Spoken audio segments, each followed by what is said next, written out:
Today we are looking at a case from the mid-18th century, so sit back as we go to England. Eugene Aram was born in 1704 in the village of Ramsgill in Yorkshire. His father was a gardener and he worked in Newby for the very distinguished gentleman Sir Edward Blackett, who owned Newby Hall. But he was no ordinary gardener. He possessed a great knowledge of botany and was considered an expert in horticulture. The Aram family had a long history in the area, and one of Eugene's ancestors had held the office of County High Sheriff for some time during the 50-year reign of King Edward III, who ruled England between 1327 and 1377.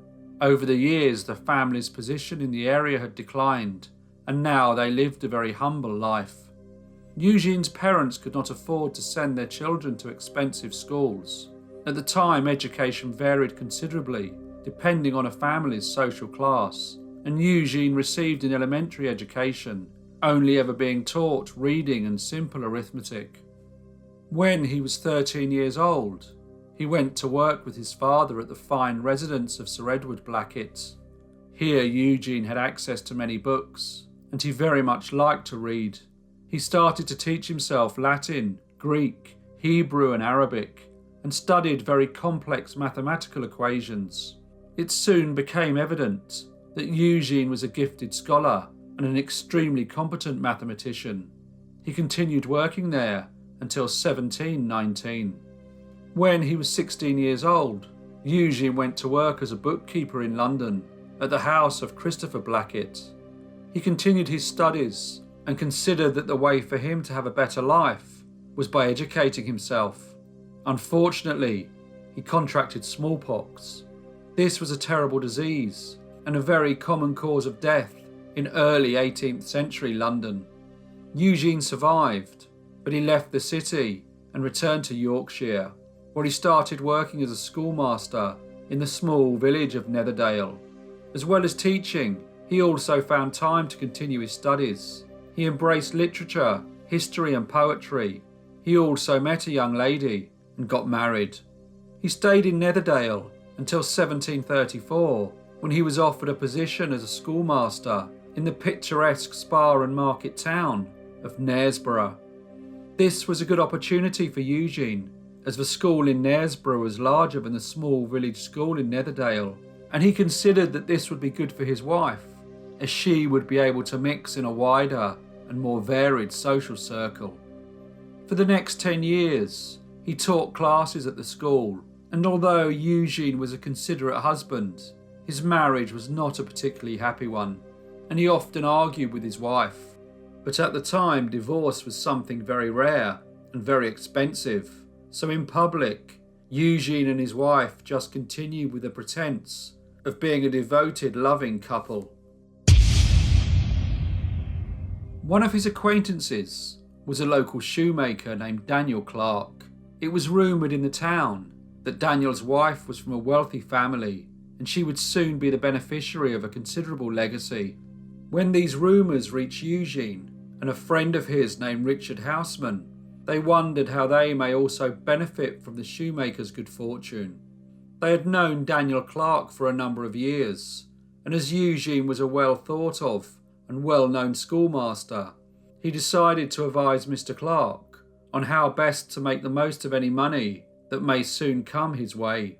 He told him that he should start purchasing items on credit, as the shopkeepers would all know that he would soon be in a position to pay any debts that he accrued.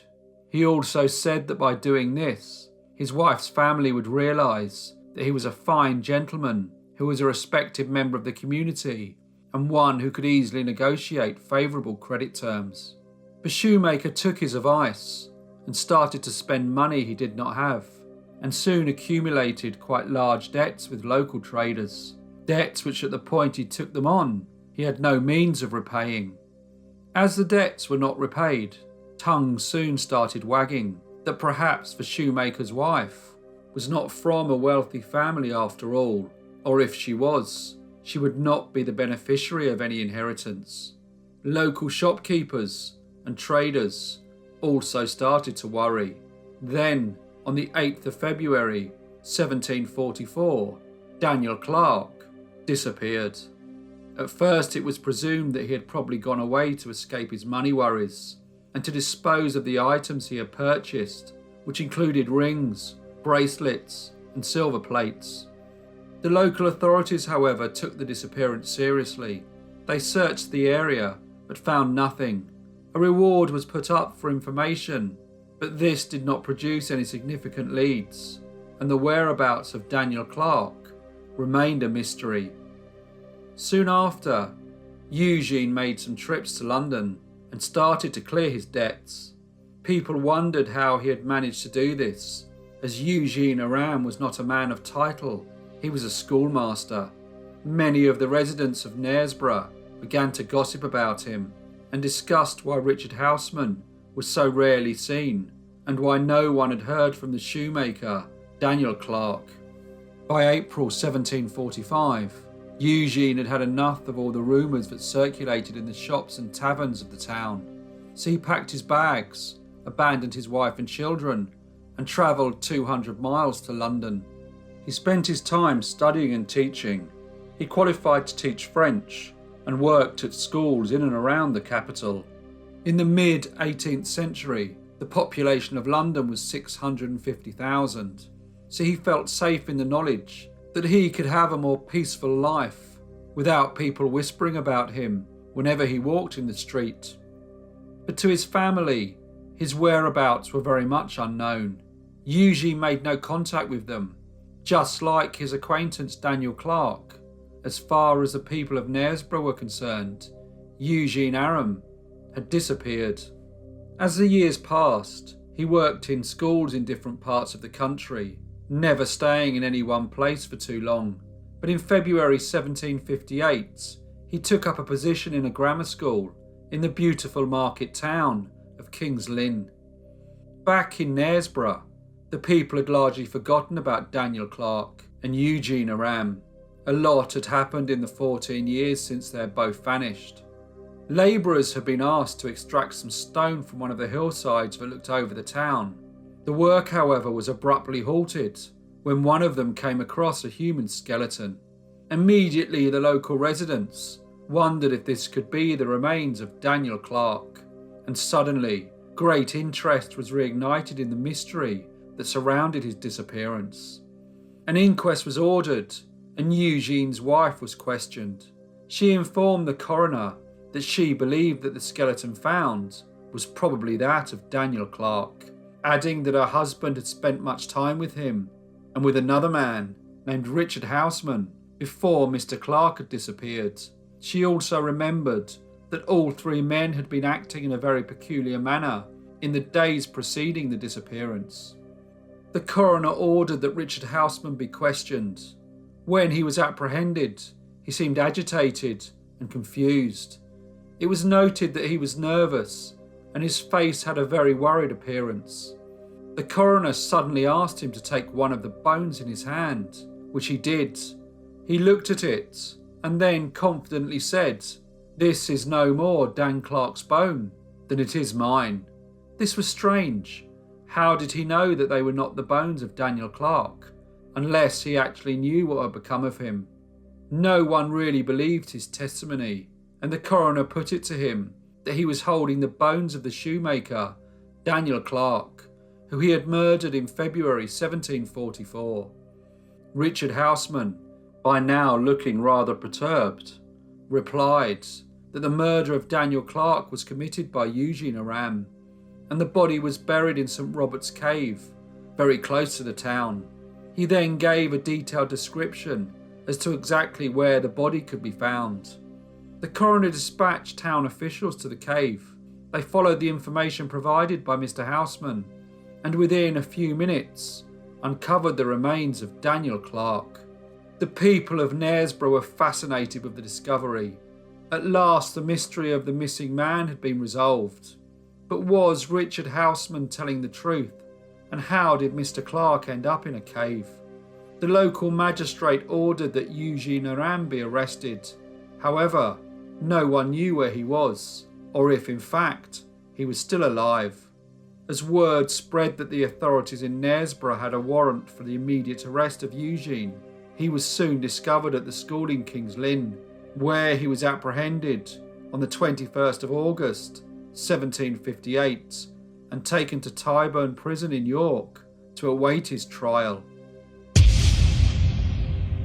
The trial took place nearly a year later, in August 1759, at the York County Courts, and a well-read and very articulate Eugene conducted his own defence. He made long addresses to the court and tried to counter any evidence that was produced by the prosecution. Many witnesses were called to give evidence, and the jury were able to build up a picture of what had happened to Daniel Clark. The surgeon, Dr. Lockwood, took the stand, and the prosecution handed him the deceased man's skull. The doctor then explained that it was evident that Daniel Clark had received blows from a heavy blunt instrument, and this was probably the cause of death. Richard Houseman told the court that the deceased had managed to obtain credit to buy valuable items, many of which were stored at the defendant's house, which led him to become very attached to them and determined to benefit from Mr. Clark's good fortune. He said that in the evening of the 7th of February, 1744, Eugene Aram asked Mr. Clark if they could go for a walk to discuss the next phase of their operation without being overheard. Mr. Houseman said that the next phase was to work out the best way to dispose of the items and thus turn everything purchased on credit into cash. The three of them walked into a field in an area known as St. Robert's Cave.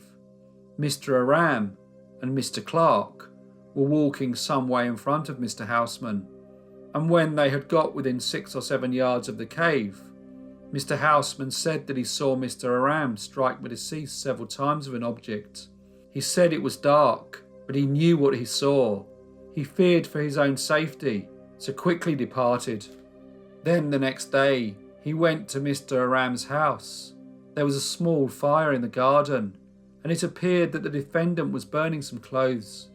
Mr. Houseman asked Eugene what had happened between him and Daniel Clark, to which he replied that no one must ever speak of it again.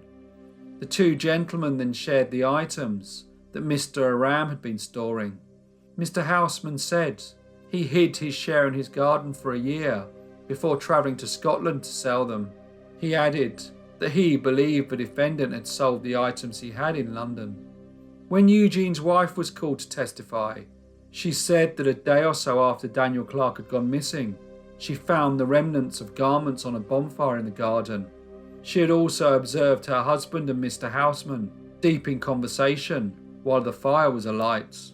Another witness named Mr. Beckwith said that when he was sent to search for defendant's garden the day after Daniel Clark had gone missing, he found items that had been obtained on credit by the deceased, and when questioned, Mr. Aram had told him that he was storing them for his friend Mr. Clark. While conducting his own defence, Eugene made a credible attack on the fallibility of the circumstantial evidence that had been presented by the prosecution.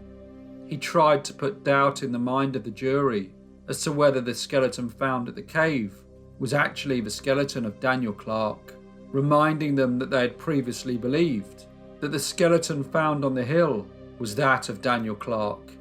He said there must be many skeletons in the surrounding area, and no one can categorically confirm that Mr. Clark is in fact deceased. The trial ended on the 13th of August 1759, and the jury was sent out to deliberate. When they returned, the judge asked the jury foreman if they found the defendant guilty or not guilty, and the foreman replied, "Guilty." The judge then sentenced Eugene Aram to death. Eugene was sent to Tyburn Prison to await his fate.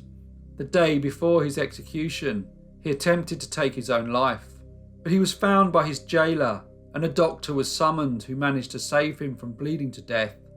On the eve of his execution, he confessed his guilt to two priests. He told them that he believed that Daniel Clark was having a relationship with his wife. He also said that Richard Houseman had assisted in the murder and helped to bury the body. Yet as he faced the executioner, his accomplice in this horrible crime would be sitting at home eating breakfast with his family. Eugene Aram was hanged in York on the 16th of August 1759. Afterwards, his body was put on public display in Knaresborough Forest. Hello everyone, and thank you so much for listening. As usual, please leave any feedback or comments you may have, and I will see you in the next Brief Case